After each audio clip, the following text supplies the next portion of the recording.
Ndugu zangu katika Kristo, tumsifie Yesu Kristo. Karibuni katika tafakari ya neno la Mungu, ikiwa leo ni Dominika ya 17 ya mwaka A wa kanisa. Masomo yetu katika Dominika hii, somo la kwanza linatoka katika kitabu cha kwanza cha Wafalme, ile sura ya 3 aya ya 5 na ile aya ya 7 hadi ya 12. Na somo la pili linatoka katika waraka wa Mtume Paulo kwa Warumi, ile sura ya 8 aya ya 28 hadi ya 30. Na injili ni injili ya Mathayo, ile sura ya 13 aya ya 44 hadi ya 52. Wazo kuu linalotuongoza katika Dominika hii ni kipi ni cha thamani? Kipi ni cha thamani? Kipi ni cha thamani? Ndugu zangu, naomba nianze kwa simulizi au mfano huu, mifano miwili mitatu ambayo itakusaidia katika tafakari ya ili wazo katika Dominika hii. Siku moja padri alimuuliza kijana mmoja, vijana wa Gen Z sasa hivi ana mambo mengi sana. Akaambiwa, ukipewa uchague kati ya pesa, wazazi au Mungu, wewe utachagua nini? Kijana baada ya kufikiri kidogo akasema, padri, mimi nitachagua pesa. Padri akashtuka kidogo, akashangaa kidogo, akamuuliza kwa nini? Akasema, nitachagua pesa kwa sababu itanisaidia kutunza wazazi wangu na zitanisaidia kumtolea Mungu sadaka ya shukrani na zaka wazazi watakapoendelea vizuri na mimi maisha yangu yatakapokuwa vizuri zaidi. Padri akamwangalia akasema, kijana huyu chake cha thamani ni pesa. Mwingine mmoja, mwalimu aliingia darasani akawa na maputo yameandikwa vitu mbalimbali. Imeandikwa kazi, mali, hekima, heshima, imani, Mungu, ndoa, familia, mafanikio, ndoto za kila aina zimewekwa pale, amani, furaha, mambo kibao yalikuwa ameweka. Mwalimu akasema kila mwanafunzi aangalie puto na chochote ambacho anakiona kwake katika maisha ni cha thamani, basi nitakaporusha maputo haya akimbilie na kukidaka au kukumbatia lile puto. Vurugu zilikuwa nyingi. Ugomvi ulikuwa mkubwa sana kwa sababu watu walikimbilia vile ambavyo waliamini ni vya thamani katika maisha yao. Je, ungekuwa wewe ungekimbilia nini? Kipi cha thamani? Ndugu zangu, ili wazo la kipi ni cha thamani katika Dominika hii lina mambo mengi sana. Naomba tuliangalie kupitia masomo, baadaye tutakuja katika tafakari yetu. Somo la kwanza kama nilivyosema linatoka katika kitabu cha kwanza cha Wafalme, ile sura ya 3 aya ya 5 na ile aya ya 7 hadi ya 12. Hiki ni kipindi baada ya kifo cha Mfalme Daudi, mtoto wake Suleimani anatakiwa kurithi kiti kikubwa cha ufalme wa baba yake. Akiwa Gibeoni, watu wanafahamu huu mji ulikuwa ni maarufu sana kwa ajili ya kutolea sadaka kabla ya ujenzi wa hekalu kule Yerusalemu. Wengi wataalamu wa maandiko wanafahamu. Akiwa katika mji huo kutolea sadaka, Bwana anamtokea katika ndoto na anamwambia, omba kitu utakacho nikupe. Omba kitu utakacho nikupe. Ndio somo letu linaanza namna hii. Na Suleimani anachagua au anaomba hekima. Naomba niwaambie kitu hapa. Mapokeo ya Biblia yanahusisha hekima kwa ujumla na Suleimani kwa sababu alikuwa ni mtu wa hekima. Hata hivyo, alichoomba Suleimani hapa mwanzoni kabisa mwa utawala wake ni hekima ya namna maalum ya kiutendaji itakaomsaidia katika utendaji, yaani uwezo wa kuongoza vema watu wake na kuhukumu kwa haki, kwa sababu kesi mbalimbali zilikuwa zinaitwa kwake kwa ajili ya rufaa na maamuzi yalikuwa yanahitajika yeye akiwa kama muamuzi mkuu. Mnakumbuka katika sura hii aya ile ya 16 hadi ya 28 alipoletewa lile sakata la wale wamama wawili waliojifungua watoto kwa wakati mmoja.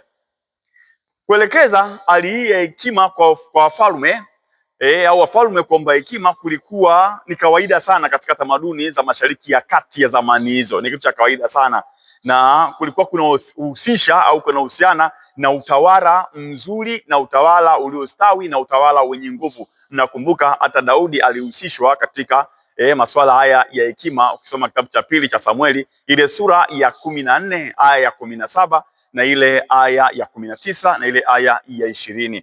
Hekima hii ilichukuliwa kama msingi wa ufalme wa kudumu na msingi wa utawala wenye mafanikio makubwa sana. Tutasoma hizo habari katika Zaburi ya 72. Hivyo Sulemani aliomba kitu cha thamani sana. Kwake yeye kitu cha thamani ilikuwa ni hekima, yaani uamuzi wa haki, utendaji mzuri wa kisiasa, akili, elimu na uwezo wa kuongoza. Aliomba teknolojia, ujenzi iliyomsaidia katika ujenzi wa hekalu. Aliomba ustawi na mafanikio, vyote ambavyo hakusahau kwamba chanzo chake ni kumjua yule aliyetoa vyote, yaani anayemiliki hekima parse, hekima katika ukamilifu wake, yaani Mungu mwenyewe. Alitambua hilo na aliliishi hilo, na ndilo lilokuwa tunu kubwa sana katika utawala wake. Unaweza ukasoma kwamba Mungu ndiye mmiliki wa hekima parse, au ndio chanzo cha hekima, na ukiwa naye basi unakuwa na hekima. Katika kitabu cha Mithali ile sura ya 2 aya ya 6, kitabu cha nabii Danieli sura ya 2 aya ya 20, waraka Mtume Paulo kwa Warumi sura ya 11 aya ya 33, ile sura ya 16 aya ya 27, na ile Zaburi ya 104 aya ya 24, na Mithali tena inajirudia katika ile sura ya 8 aya ya 22 hadi 31. Hivyo Suleimani alipewa hekima kubwa sana, yaani Mungu alikuwa ndani mwake, na hata baadaye watu walishangaa kwa sababu ya hekima hii aliyokuwa nayo. Ukisoma sehemu hii, sura hii, baada ya maamuzi yale, ile sura ya sura ile ya 3 aya ya 28, watu yanaandika, watu waliogopa kwa sababu ya hekima ya Mungu iliyokuwa ndani mwake. Sulemani aligundua kitu cha thamani, alikikumbatia, alikimiliki, alikipenda, na kilimpa mafanikio makubwa sana. Ufalme wake ulistawi na akapata zaidi na zaidi. Hazina yake, lulu yake ilikuwa ni hekima, ilikuwa ni kumjua Mungu, ni kumshikilia Mungu. Tutasoma ustawi wake katika kitabu cha kwanza cha Wafalme ile sura ya 8 aya ya 22 hadi ya 26. Na alipoiacha hii lulu, alipoiacha hii hazina, alipomwacha Mungu aliye chanzo cha hekima ya kila kitu, basi alipotea na utawala wake ulianza kuparanganyika. Utaanza kusoma katika ile sura ya 11, kitabu hiki cha kwanza cha Wafalme. Ndio hiki ambacho tunakisikia ndugu zangu katika Kristo, katika somo la pili, waraka Mtume Paulo kwa Warumi ile sura ya 8 aya 28 hadi ya 30. Waraka ulioandikwa mwaka 57. Tunafahamu Kristo katika sehemu hii ya udora hii ya Rumi ilikuwa ni mwaka 54. Wataalamu wanaelewa. Mungu, somo hili linaeleza kabisa kwamba Mungu anashughulika na hali njema ya wale ambao wanamwendea au wanamjua au wanampenda. Hali njema kama aliyoshughulikiwa nayo au aliyokuwa nayo Suleimani baada ya kumjua na kumpenda Mungu.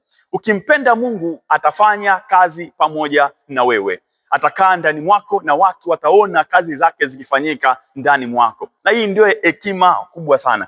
Ukimpenda Mungu utaelewa juu ya mpango wake unaofuata mtiririko mzuri sana, mtiririko wa wito, uchaguzi, mipango yake, kuhesabiwa haki na kutukuzwa, kuwa na amani na furaha ya ndani ya nafsi. Hivyo omba sana hekima ya kumjua Mungu, omba sana kumshikilia Mungu ili ufanane na sura halisi ya mwana wake, kama tulivyosikia katika waraka huu wa Mtume Paulo kwa Warumi. Ni hazina kubwa, ni kitu cha thamani kubwa sana. Somo la pili, somo la tatu ni somo la Injili. Ni Injili ya Mathayo sura ya 13 aya ya 44 hadi ya 52. Ni Injili ambayo si ngeni sana masikioni mwa walio wengi, kwa sababu tumeizoea na tunapata madokezo yake katika kitabu cha Mithali ile sura ya 2 aya ya 4 na ile sura ya 4 aya ya 7. Madokezo ya Injili unaweza kuyakuta huko. Hapa ufalme wa mbinguni, kwa sababu Mathayo anawaandikia Wayahudi atumie ufalme wa Mungu, ila ni sawa au we defined, yani lakini unafafanuliwa au unahusishwa au unafananishwa na ufalme. Una ulezi wazi wazi, unafananishwa kama na kitu cha thamani sana, ambacho ukiwa nacho ni cha thamani kuliko kitu kingine chochote kile. Ni kitu ambacho kinaweza kupatikana japo kimefichika, ila kinaweza kugundulika, na baada ya kugundulika mgunduzi anaona na kuenda kuuza kila kitu, ananunua lile eneo ambalo lina hicho kitu cha thamani. Kitu cha thamani sana, ni kitu cha thamani katika biashara ambacho kwacho hakuna wa kufananisha nacho uthamani wake, au ukiwa unakimiliki. Ni kitu ambacho kinazoa watu wote, kinakusanya watu wote, lakini hawa watu wanaokusanywa lazima waelewe, wanatakiwa kutubu, wanatakiwa kuungama, wanatakiwa kuwa na mahusiano mazuri na ufalme au kule wanakovutwa kuelekea, ili mwisho wa siku wawe samaki wazuri au waweze kustahili kuishi kule ambako wanavutwa kuelekea. Huu ni mfano mzuri sana wa hukumu ya mwisho. Hata kanisa letu lina taswira ya namna hiyo, yani kuvuta na kuita watu wote, lakini hao watu wanatakiwa kufanya metanoia, wanatakiwa kufanya mabadiliko ili waweze kurithi ufalme wa mbinguni. Mungu baraka zake, hekima yake, busara zake, kila kitu chake kinakusanya au ni kwa ajili ya watu wote, lakini wanatakiwa kufanya metanoia au mabadiliko kwa sababu ya hukumu ya mwisho. Hivyo lazima kujipambanua, kipi ni cha thamani sana, kipi ni cha thamani sana kwako. Katika Agano la Kale hekima tumeona ni ya thamani, lakini katika Agano Jipya tumeona wafalme wa mbinguni ni wa thamani sana. Tukiwa na hili wazo la kipi ni cha thamani, naomba tafakari mawazo madogo matatu ambayo yatatusaidia kugusa maisha yetu moja kwa moja. Wazo dogo la kwanza ni panga vipaumbele. Panga vipaumbele ni wazo dogo sana. Sulemani kipaumbele chake cha kwanza kabisa kilikuwa ni hekima. Mfanyabiashara ilikuwa ni lulu, yule mkulima ilikuwa ni hazina. Kipaumbele chako ni kipi? Je, unajua kipaumbele chako? Panga vipaumbele. Naomba niwaambie kitu hapa. Kati ya changamoto kubwa katika ulimwengu wetu wa leo ni kutambua, kujua au kuelewa ni kipi kipaumbele katika maisha.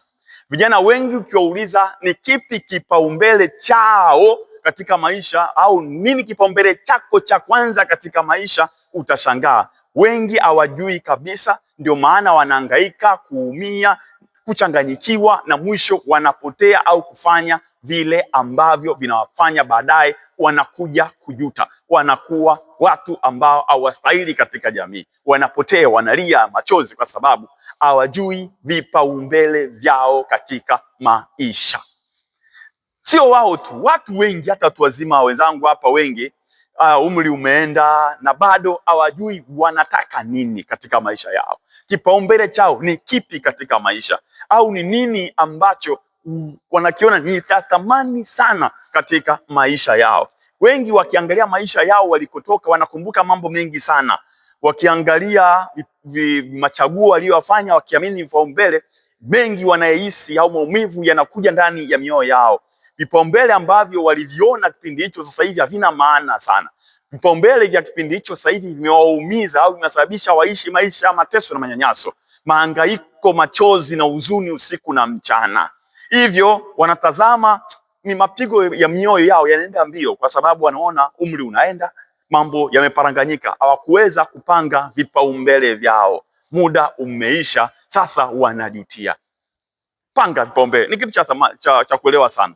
Wengine wapo maofisini, makazini, wanafanya biashara, wanafanya shughuli hapa na pale, lakini hawajui kipaumbele chao katika biashara, katika kazi. Ni nini wanakitaka katika hiyo kazi? Ni nini wanakitaka katika hiyo biashara? Ni nini wanakilenga hasa katika kile ambacho wanakifanya? Ni nini hasa? Utasikia mimi bora nimelala, nimekula, nimeamka, siku imeisha, basi maisha yaende. Ni nini kipaumbele chako? Ni nini hasa unakilenga katika hata huo wito wako ulionao? Uwe padri, uwe utawa, ni nini kipaumbele chako hasa? Ni nini unachokilenga hapo? Vinginevyo Usipojua kipaumbele chako, usipopanga vipaumbele vyako, utajikuta unakata tamaa wakati fulani tena magumu au mitihani na kujikuta kupotea kabisa. Naomba leo ufikiri kitu kidogo hapa.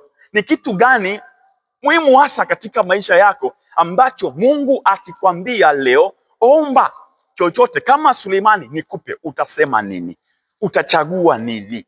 Ni kipi ambacho unaweza ukafanya chochote lolote lile kukipata? Ni kipi? Je, ni kile ambacho kinakufanya uishi tu? Chakula, maji, usingizi, malazi au hewa, ni vitu vya kawaida tu. Je, ni kile ambacho kinakufanya ujihisi usalama?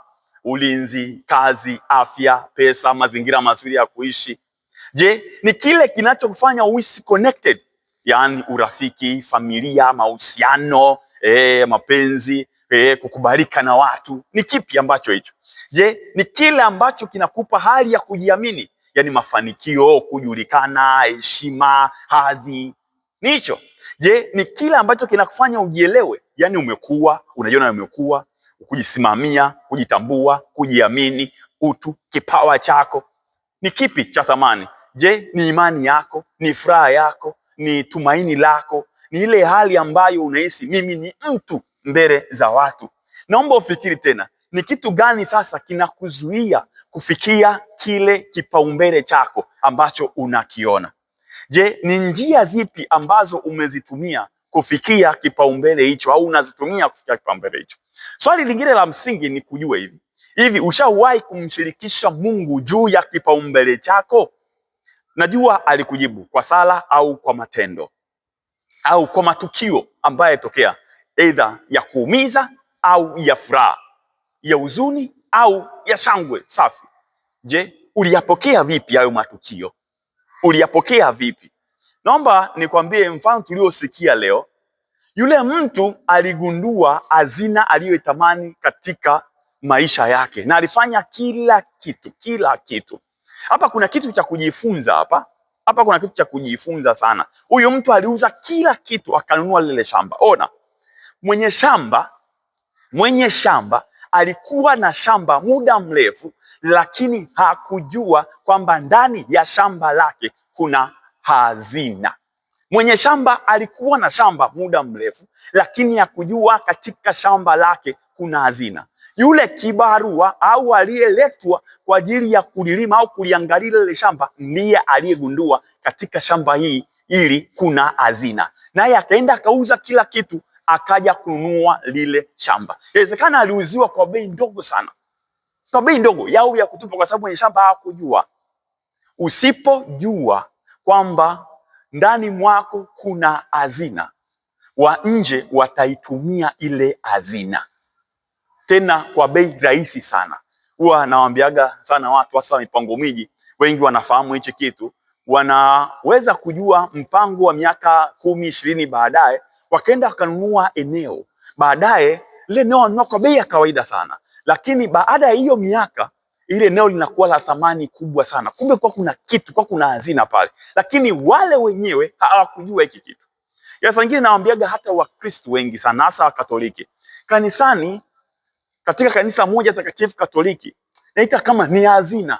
Wengi wao hawajui kama wana hazina, wanaondoka kwenda nje. Wale wa nje wanatamani hii hazina. Ndugu zangu, naomba uelewe sana hii kitu, hata katika nchi na mambo mengine sana. Unaweza kutaka kuna wekezaji, kuna nini, lakini wazawa wenyewe hatuoni au hatuna jicho la kuona kwamba nchini mwetu kuna hazina. Watu wa nje wanakuja na kunufaika, sisi tunabaki tu hivi hoyae maskini. Jaribu sana ndugu zangu kutumia hii akili ya huyu mkulima aliyeona hii hazina ikusaidie katika maisha yako. Yawezekana kipaumbele chako unacho ndani mwako, kipaumbele chako kipo katika mazingira yale, ni wewe tu kuona au kutambua na kutumia vizuri fursa Mungu aliyoweka ndani mwako au mazingira Mungu aliyokuweka kuweza kunufaika au kufikia ndoto zako au kipaumbele chako, kuliko kuishi kwa huzuni. Mfanyabiashara aliona lulu, kuwa na jicho la kuona. Kuna watu wana lulu lakini hawazioni. Wewe kuwa na jicho basi hata la kuona kwamba pale kuna lulu, pale kuna lulu, na uende ufanye kila kitu ili uweze kufanikiwa kufikia kipaumbele chako. Jiunganishe na wale wenye lulu ili uweze kunufaika na lulu walizonazo, au uweze kupata ile lulu yenyewe ukusaidie. Jifunze sana, omba sana, jicho la kuona, jicho la kutambua hazina na lulu katika maisha itakusaidia katika kipaumbele. Ndugu zangu, nasema hivi kwa sababu gani? Wengi tunaumia sana kwa sababu ya addiction ambayo kuna mmoja aliyesema. Addiction ni kubwa katika ulimwengu wa sasa hivi kiukweli, si sigara, si pombe, si madawa ya kulevya, kamari, hapana, bali ni wengi kuonekana katika jamii. Huu mtindo wa kuonekana umeficha au umeua lulu za walio wengi. Wengi wanataka jamii waone wanaishia katika gharama na kuishi katika maisha ambayo hayastahili, ya madeni sana. Wengine wanafunga ndoa ili waonekane, baadaye wanalia kwa sababu hawakujua vipaumbele vyao, wataka waonekane. Hazina ya kweli na lulu ya kweli inapatikana katika kujua vipaumbele vyako na kumshirikisha Mungu katika hivyo vipaumbele vyako, nawe utaona baraka hizo. Panga vipaumbele, panga vipaumbele, vitakusaidia kutambua hazina yako, vitakusaidia kutambua lulu yako. Wazo dogo la pili ni kubali kutoa sadaka. Kubali kutoa sadaka. Jambo gumu la walio wengi katika maisha ili kupata lulu au hazina ni kutoa sadaka. Solomoni alitoa sadaka mahitaji mengine yote. Yule mtu alitoa sadaka kila kitu. Mfanyabiashara aliuza kila kitu ili apate. Ili kupata kile unachokitamani ambacho ni lulu au hazina, lazima kutoa sadaka. Nitaeleza kwa haraka ili uweze kuelewa vizuri. Toa sadaka ya muda. Wanasema muda si pesa, muda ni pesa. Ni pesa maana unaweza kuipanga, si pesa maana yake huwezi kuongeza huo muda. Una masaa 24 na siku 7 kwa wiki. Tenga muda kwa ajili ya kile unachokitamani au kile unachoamini kitakuwa ni hazina katika maisha yako, au ni hazina katika maisha yako. Tenga muda na familia, tenga muda na kazi, tenga muda na biashara, tenga muda na ndoto yako. Wekeza katika kile ambacho unakiona ni lulu, ni hazina. Tenga muda kwa ajili hiyo. Toa sadaka ya nguvu na akili. La pili, toa sadaka ya nguvu na akili. Wakristo wengi hasa Wakatoliki hatupendi kuumiza vichwa, hatupendi kutoa sadaka ya nguvu na akili. Tumesikia mkulima alipoona pale palipokuwa na hazina alipaficha kidogo, alipatengeneza kidogo. Akili hiyo na nguvu. Mfanyabiashara alienda akauza kila kitu, akaiona akanunua. Ni akili. Wakatoliki wengi tuna hazina, tuna lulu, tuna masakramenti mengi, lakini hatuyaoni hayo. Unakuta Mkristo Mkatoliki wajanja wanamtumia sana, wajanja wanakuja wao. Hatuwezi. Unakuta Mkristo Mkatoliki yeye mwenyewe anakanyaga mafuta, Mkristo Mkatoliki anatembea na vitambaa na kula keki. Hapana. Tumia nguvu na akili yako Mungu aliyokupa kutiisha ulimwengu. Umiza kichwa, tafuta hazina, ona lulu, ipambanie, pambana. Toa sadaka ya watu. Cha pili, hauwezi kubeba kila mtu ukafikia kile ambacho unakitamani. Lazima ukubali kutoa sadaka. Asilimia kubwa ya watu tunaowaona wanaiba ile hazina au lulu ambayo iko ndani mwetu. Marafiki au rafiki tulio nao mwingi ni wa kutupeleka kule ambako hakuna hazina, kwa waganga, kutuaminisha kuna mandoto ya ajabu, kutupeleka kwenye mafuta, kutupeleka kwenye kukataa Ukristo. Ni vitu vya ajabu sana sana. Marafiki wa kula bata tu, wakati wa shida hawaonekani. Watoe sadaka. Watu wanaokuzunguka ndugu zangu, lazima wale watu ambao wanaona fursa, wanaona nuru na wakusaidie wewe kutambua na kuona nuru au hazina iliyo ndani mwako. Wengine acha. Tenga watu hawa. Elewa aina marafiki ya kuongozana nao na namna gani wale watakao kusaidia kufikia ndoto yako wako wapi, na utembee nao. Toa sadaka ya watu. Sio watu wote wa kubeba katika kufikia malengo yako. Elewa hilo, litakusaidia sana. Kingine ni kuombe, toa sadaka ya sala. Sali sana, omba sana. Wekeza mbele ya Mungu, yeye ajuaye kila kitu, nawe utaona baraka na neema. Jifunze kutoa sadaka. La tatu hilo. La pili hilo, jifunze kutoa sadaka. La tatu ndio nataka kusema linakuja, na ni muhimu sana, japo nimeweka mwisho, lakini ni la muhimu sana. Elewa hivi, hazina ya kweli, na ndio hii inatambulika au inaeleka katika kuelewa hiki kitu: Mungu kwanza, mengine baadaye. Mungu kwanza, mengine baadaye. Wengi tunaumiza vichwa na ziada. Maandiko yanasema, tafuteni kwanza ufalme wa mbinguni, mengine yote mtapewa kwa ziada. Ile Injili ya Mathayo sura ya 6 aya 33. Jua kutofautisha vipaumbele vyako na ziada. Mungu kwanza, mengine baadaye. Maandiko yanasema, itamfaa nini mtu kupata ulimwengu wote lakini akapoteza nafsi yake? Injili ya Mathayo sura ile ya 8 aya 36. Kuwa makini sana na ziada zisije zikakupotezea nafsi yako. Hazina ya kweli ni Mungu kwanza, mengine baadaye. Ukimjua Mungu, ukimtambua Mungu, ukimshika Mungu kama Suleimani, utapata na mengine ya zaidi. Mtakatifu Tomaso wa Aquino anasema, ndani ya kila roho kuna kiu ya furaha ambayo ni Mungu pekee anayeweza kuisitiri. Mungu ndiye hazina ya kweli. Alisema Mtakatifu Agustino kwamba, Bwana, umetuumba kwa ajili yako, na mioyo yetu haitapata pumziko mpaka itakapopumzika ndani mwako. Hazina yako ilipo ndipo moyo wako upo. Hazina yako iwe Mungu mwenyewe.